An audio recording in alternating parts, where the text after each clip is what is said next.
kitab Baitul Ulum fid dunya wal akhirah. Al-Fatihah.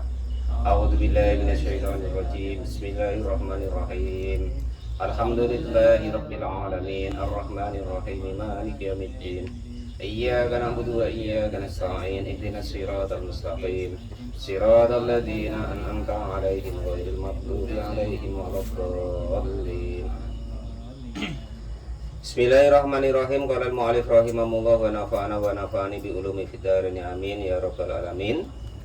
Melanjutkan daripada maksiat-maksiatnya mulut kemarin. Kemarin ghibah sudah ya, terus namimah adu-adu sudah. Sekarang wa takhrisu dan menggosok-gosok ai ikroi, artinya itu ya itu menggosok-gosok bainal qaumi, di antara kaum, mengkompor-ngompori. Nah, itu ya. Abu gosok, abu kompor, itulah gambarannya ya. Min ghairi naqlil qauli, Pak Lupi tidak ikut kan? Enggak tukang gosok enggak ya? Enggak termasuk abu enggak ya? Yang namanya abu, maaf. Qala al-mu'allif rahimahullah. Wa nafa'ana wa nafa'ani bi ulumil dharain amin ya rabbal alamin. Min ghairi naqlil qauli, dari tanpa memindah ucapan atau omongan. Kata demikian juga takhris atau menggosok-gosok tadi, ngojok-ngojoki. Mengojok-ngojoki. Mengojok-ngojoki ya. Oke, muncul iklannya pula, apa besar tuh kotak. Dikira tarian iuran pula Pak Muklis. Ada pula nanti. Ya ini pas ini kitabnya kan, pembahasannya gosok-gosok wah itu ada iurannya tuh, tengok tuh besar kotaknya, itu pula ya. Kalau al-mu'allif rahimahullah, pas babnya ini menggosok-gosok atau istilahnya itu mempengaruhi kaum. Wakada demikian juga apa alikra'u, ya menggosok tadi atau mempengaruhi atau macam itulah gambarannya ya. Bainal bahaimi, di antara hewan-hewan. Hewan didu sama hewan tuh. Gundang apa? Apa namanya? Adu domba, diadu sana. Kalau jago ya di gini-gini ini tuh apa-apa tuh kata orang. Biar ketarung itu. Itu ya. Walidal, dan demikian asyara berisyarat siapa al-musonnifu Kiai Musonef biqaulihi, dengan dawuhnya Kiai Musonef, walau bainal bahaimi, walaupun antara hewan-hewan. Kal Jawa misi, seperti hewan melata, wal gonami, dan juga kambing. Kambing diadu, dihadap-hadapkan ya kan. Akhirnya apa? Kambingnya itu saling bertengkar. Kalau bahasa kita apa? Adu domba. Nah, itu. Belago. Wa mislu dalika, dan sepadannya itu. Wa mislu dalika, dan sepadannya itu apa? Ikra'ul kalbi, mengojok-ngojoki anjing. Alal adami, atas anak Adam. Awil gonami, atau kambing, masalan umpamanya. Nah, ini yang sering apa? Anjing itu namanya Malki Malki itu kejar. Nah, ya kan? Itu kita dulu kalau di kebun. Itu kero, kejar apa anjing. Nah, ya kan? Itu sebenarnya termasuk takhris ini tadi. Tanpa ngomong, maksudnya isyarat. Nah, itu kan? Itu namanya takhris. Kalau kemarin itu kan namimah kan dengan ucapan. Nah, kalau takhris itu istilahnya tuh dengan isyarat, tanpa ngomong, min ghairi naqlil qauli, tanpa memindah omongan. Anjing itu udah do ngomong ndak apa, ya kan, kita omongi atau kita isyarati itu kejar Pak Muklis, kejar. Nah, akhirnya Pak Muklis lari sampai kainnya jatuh, ya kan. Rupanya lupa ndak pakai daleman. Nah, tambah repot. Kalau al-mu'allif rahimahullah. Aduh, anjing elok-elok duduk manis di tepi jalan, ya kan. Gara-gara jalan sama Pak Lupi, ya kan, nyagil. Tuh kejar Pak Lupi, kejar. Nah, akhirnya anjingnya ngejar, gigit pula. Untung Pak Lupi tukang suntik, ya kan. Nah, akhirnya apa? Dadak suntik apa namanya Pak? Rabies. Rabi, yes, kan gitu. Itu loh, penyakitnya apa? Rabi, yes kan? Nah, itu rabi, yes. Kalau mu'alif rahimahullah. Aja guyu Mas Gunur, namanya itu kok suntiknya rabi, yes. Harusnya enggak ada saktanya Bang Irul ya. Rabi, yes itu. Rabi, yes itu. Pokoknya itulah ya, itu juga tidak diperbolehkan ya itu. Qala al-mu'allif rahimahullah wa nafa'ani bi ulumi fitrin amin ya rabbal alamin. Artinya kira-kira paham itu maksudnya ya. Nah, jadi menggosok-gosok atau apa namanya itu? Memprovokasi lah bahasanya ya kan. Memprovokasi kaum atau memprovokasi hewan supaya ibaratnya marah kepada hewan yang lain atau seseorang supaya marah kepada orang lain, maka itu namanya takhris. Kalau bahasa kita apa di kepolisian itu apa provokator. Nah itu mana provokatornya, nah, dicari. Nah, itu gambarannya begitu. Nah, provokator itulah ya kan. Ya, entah Pak Muflis, entah Mas Gendon, pokoknya dicari nanti kan. Kedua itulah ya kan. Ya kalau provokasi tentang kebaikan elok macam tadi kan. Ayo kita ngaji. Nah, itu elok. Provokasi yang elok. Qala mu'allif rahimahullah. Takhris di sini itu maksudnya provokasi yang tidak elok, enggak baik ya kan. Aturan orang tuh tenang-tenang baik, santai-santai baik, enggak ngurus. Ya, akhirnya karena kita provokasi ya kan. Wah, apa pula jam tuh? Kita jalan jam tuh. Wah, kan tanpa memindah omongan orang. Tetapi gara-gara omongan kita hendak ngambil dari omongan orang lain tadi ya kan. Kalau namimah kemarin kan omongan orang lain kita sampaikan ke orang lain. Kalau takhris ini kita buat omongan lagi supaya orang tuh semangat. Yang harusnya sudah reda, enggak marah ya kan. Nah, akhirnya bikin marah lagi. Lah itu namanya takhris. Nah, itu begitu. Walaupun antara hewan dengan hewan atau hewan dengan manusia tadi. Itu loh. Qala al-mu'allif rahimahullah wa nafa'ani bi ulumi fitrin amin ya rabbal alamin. Awil gunami masalah umpamanya. Jadi itu termasuk maksiat-maksiat daripada mulut provokatif atau provokasi baik antara manusia sama manusia ataupun hewan kepada manusia atau sebaliknya. Ya, kucing kurang ajar ngapo ndak kau membunuh wae kan itu. Gara-gara apa nyuri ikan asin. Kan asin cuman itulah. Iya gedeg nih aku sama apa kucing tuh umpama kan. Yang akhirnya tadi sudah ikhlas ya kan sudah reda. Kucing tadi makan ikan asin akhirnya dilaporkan sama Pak Ismadio ngamuk lagi dia. Manalah kucingnya dilempar ke air, dilempar ke apa? Ke atas seng. Ya, itu provokatif itu namanya. Qala al-mu'allif rahimahullah wa nafa'ani bi ulumi fitrin amin ya rabbal alamin.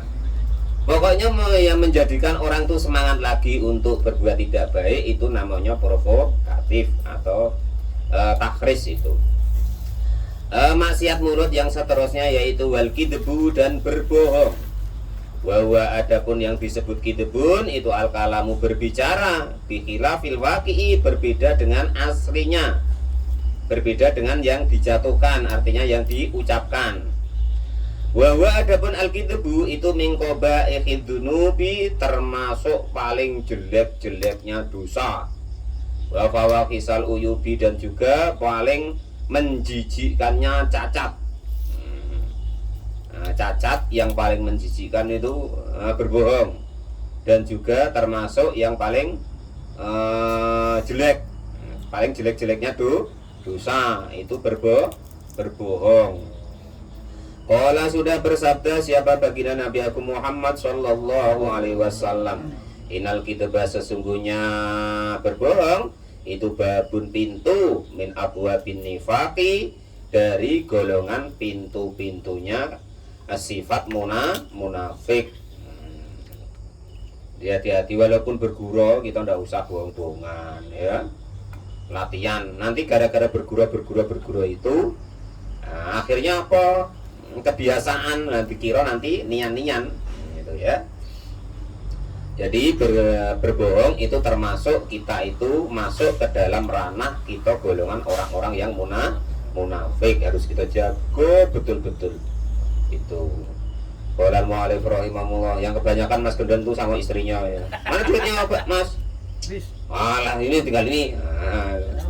Lah kok tinggal ini? Nah, tadi untuk ini, untuk itu. Nah, padahal bohong. Nah, dan satu lagi diingat-ingat. Satu kebohongan yang kita sampaikan entah kepada istri, entah kepada orang lain ya, itu pasti akan menimbulkan kebohongan yang lain untuk selanjutnya.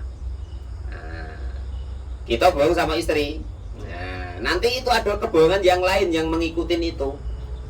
Nah itu entah apa entah ya, contohnya macam mana ya contohnya. Mas Gedon duitnya entah tinggal berapa ya kan. Itu apa Mas? Beli ini. Lah ininya mana? Nah tadi apa? Nah, bohong lagi.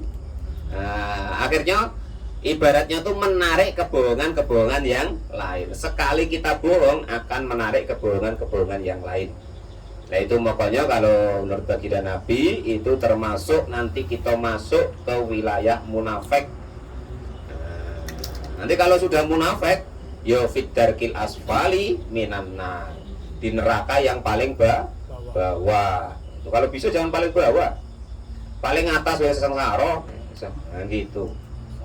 Qala al-mu'allif rahimahullah wa nafa'ana bi ulumi fitarin amin ya rabbal alamin. Wa qala, dan sudah bersabda siapa baginda Nabi Agung Muhammad sallallahu alaihi wasallam, al-kidbu adapun berbohong itu yang kusu akan mengurangi ar-rizqa kepada rizki. Nah, jadi menurut baginda Nabi itu kalau kita kok bohong itu akan mengurangi rizki. Akhirnya bohong ketahuan. Akhirnya orang nggak percaya lagi, nggak mau ngasih lokak lagi, nggak mau nyuruh lagi, nggak percaya lagi, nah, dan seterusnya, ya kan? Mas Gendon gara-gara bohong dengan istrinya lah umpama kan, aturan malam tuh dapat rezeki, dapat jatah, akhirnya nggak dapet. Nah itu contoh mudah, yang siko adep ke sini, yang siko adep ke situ, cemtulah gambarannya. Permisalannya atau contoh-contohnya cari sendirilah, nanti dikembangkan sendiri ya. Nah, atau umpama kok itu terjadi sama kita, lah itu kita teliti, oh iya ternyata aku bohong tadi menimbulkan kebohongan yang lain. Nah terus itu akan mengurangi rezeki kita. Tapi aku tidak pernah ketahuan Pak. Jangan tanya. Tes lah tidak ketahuan, bohong lah terus. 3 kali we sudah tahu. Paling mentok 3 kali. Kadang sekali kalau nasibnya nggak mujur itu sudah ketahuan. Nah itu seperti itu. Qala al-mu'allif rahimahullah wa nafa'ani bilumi fidarin amin ya rabbal alamin. Ini SMS siapa Mas? Kok apa namanya SMS-nya kok sayang-sayang? Lah itu baju atasnya siapa tuh? Iya tulisannya bakul kambing tapi kok sayang-sayangan. Nah, repot akhirnya. Akhirnya ketahuan HP ditinggal bakul kambing atau pedagang kambing nelpon, Mas pedagang kambing nelpon, nah ya kan, rupanya entah apa entah yang diomong. Lah nelpon pedagang kambing kok larinya jauh, ngapa Mas kok jauh nian? Pokoknya menimbulkan kebohongan yang lain. Itu kalau bohong. Nah, pokoknya macam itulah Mir, ya kan itu. Pokoknya dicari, jangan kita usahakan jangan sampai berbohong, latihan. Karena kalau kita sudah biasa, itu seolah-olah bohong itu nggak masalah. Itu loh, oleh karena itu kita harus berusaha untuk menghindarinya. Karena itu termasuk dosa sejelek-jelek dosa tadi, dan termasuk menjijikannya cacat. Karena apa? Kalau sudah ketahuan bohong orang tua sudah tidak lagi yang percaya. Nah, ya kan? Tidak mau lagi orang nyuruh. Jangan ke orang lain, loh anak ini tidak percaya. Nah, kan? Sholat, nak. Nah, aku sudah sholat. Nah, bohong sama anak kan, sampai ke situ lagi pula. Nah itu teman dia contoh, ya kan? Nyuruh anaknya sholat. Aku sudah sholat kata bapak. Nah, atau anaknya nanya, lah bapak sudah katanya, ya kan? Besok lagi diintip sama anaknya Bang Irul, ya kan? Sana sholat.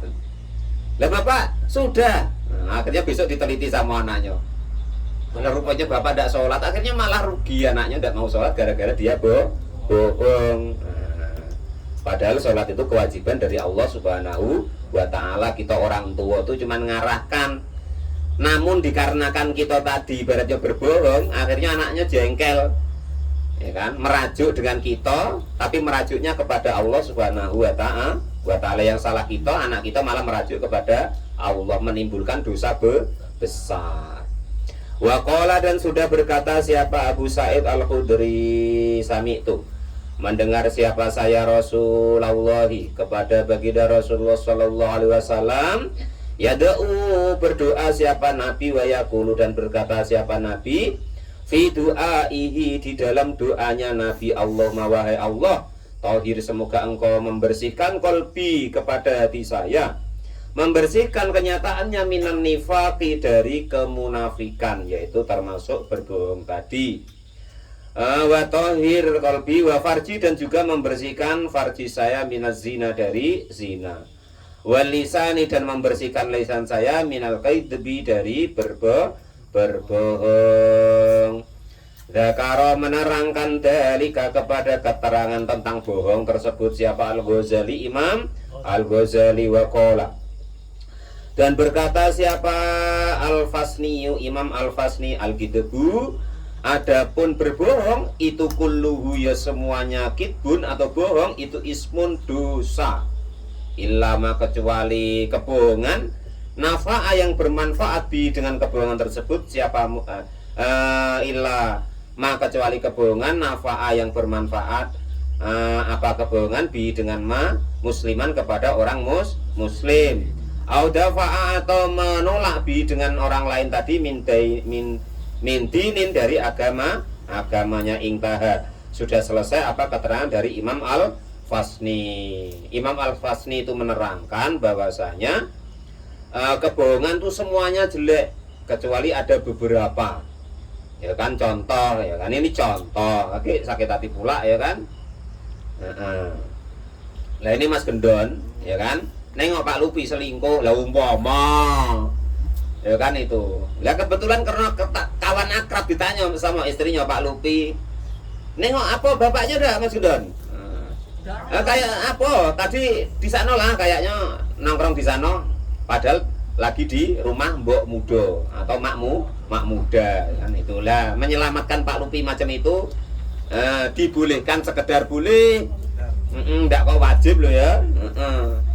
Atau ibaratnya menyelamatkan agama. Kamu Islam, padahal itu di daerah yang angker tentang Islam umpama, bukan. Nah umpama kan, lah bohong yang seperti itu dibolehkan, atau menyimpan keimanannya atau keislamannya, maka itu termasuk yang dibolehkan. Atau harusnya kanti itu celaka gara-gara kita berbohong, jadi tidak celaka. Itu. Yang seterusnya termasuk maksiatnya mulut, wal yaminu al-kadzibatu, dan sumpah palsu. Wallahu a'lam bishawab. Alhamdulillahirabbil alamin.